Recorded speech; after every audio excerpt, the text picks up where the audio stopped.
Monsieur le rapporteur, puis à Madame la Ministre. Merci Madame la Présidente. Je voudrais d'abord remercier tous ceux qui sont intervenus et qui ont apporté un avis plutôt positif, même s'ils ont pu faire un certain nombre de remarques auxquelles je vais essayer de répondre de façon globale. Et puis je vais m'étonner de certaines autres positions. Beaucoup d'entre vous ont évoqué la question de la longueur de l'expérimentation et je voudrais y revenir. J'avais d'ailleurs, comme vous l'avez vu, présenté en commission d'abord une pérennisation. Je ne mesurais pas à quel point il y avait un manque de données, je vais y revenir, et pourquoi on propose une expérimentation. Comme ça a été dit, ça a été proposé en 2018, le dispositif du CDIE dans la loi pour choisir un avenir professionnel.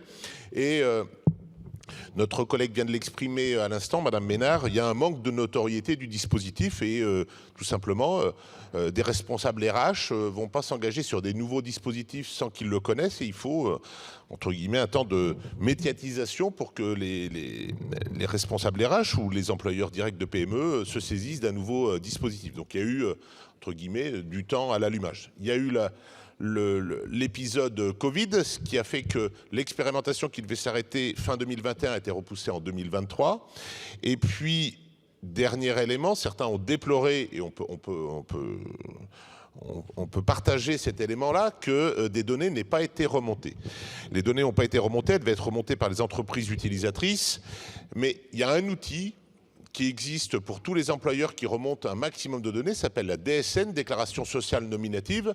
Ceux qui ont été employeurs ou qui sont employeurs la connaissent, mais la DSN ne permettait pas de remonter la spécificité du CDIE. C'est pourquoi j'ai invité Madame la Ministre à faire action auprès de son administration pour que ça soit désormais le cas. Donc voilà pourquoi en responsabilité, nous prolongeons l'expérimentation plutôt que la pérennisation par manque de données et par manque de notoriété.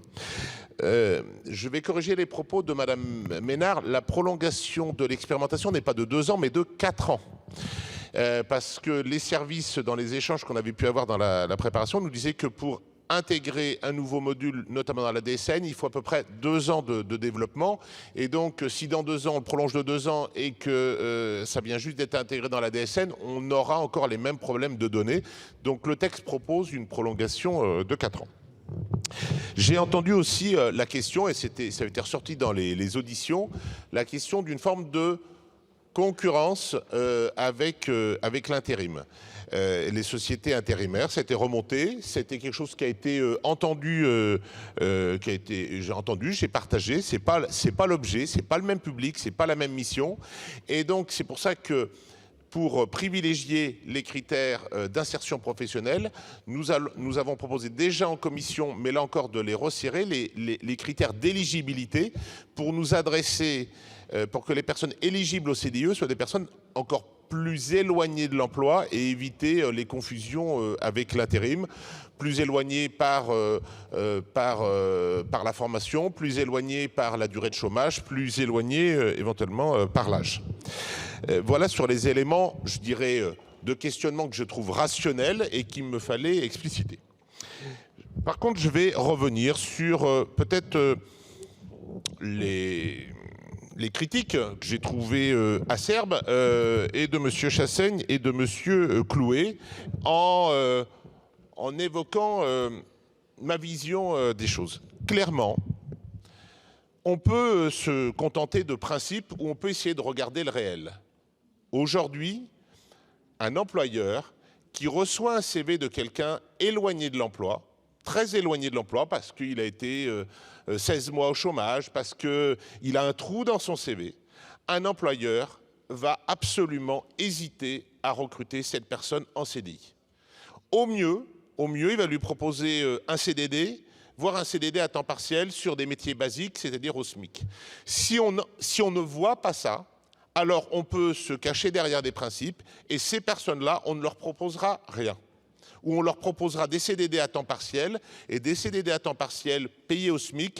Si en plus il faut assumer le coût de la voiture pour aller sur le lieu de travail ou s'il faut trouver une solution de garde pour les enfants, alors à ces personnes, on ne proposera rien. Le CDIE, avec des limites entendables qui ont été évoquées, le CDIE propose un CDI à des personnes à qui on n'en propose jamais. Et il propose une formation, un temps de formation à des personnes à qui on n'en propose jamais, parce qu'on ne propose pas des formations à des personnes en CDD. Si on ne mesure pas cette dimension, alors on est passé à côté du sujet. La question du bilan, je l'ai évoqué, il n'y avait pas de remontée via la DSN, c'est pour ça qu'on propose la prolongation de l'expérimentation, parce que vous avez raison, pour agir en responsabilité, nous devons avoir des données consolidées. C'est pour ça que nous ne pérennisons pas le dispositif, nous en prolongeons l'expérimentation avec l'invitation à ce que les données puissent remonter dans la DSN. Mais je vous invite, vis-à-vis de ces publics fragiles, c'est une opportunité de leur proposer un CDI. Et quand on a un CDI, on peut aller chercher plus facilement un logement, parce que c'est une garantie pour le bailleur. On peut aller chercher un prêt auprès de sa banque, c'est une forme d'assurance. Et je crois qu'il faut mesurer ça plutôt que vouloir se cacher derrière des principes qui sont peut-être intéressants, mais qui n'apportent pas de solution à nos concitoyens les plus défavorisés. Je vous remercie. Merci, monsieur le rapporteur. Madame la ministre, vous avez la parole.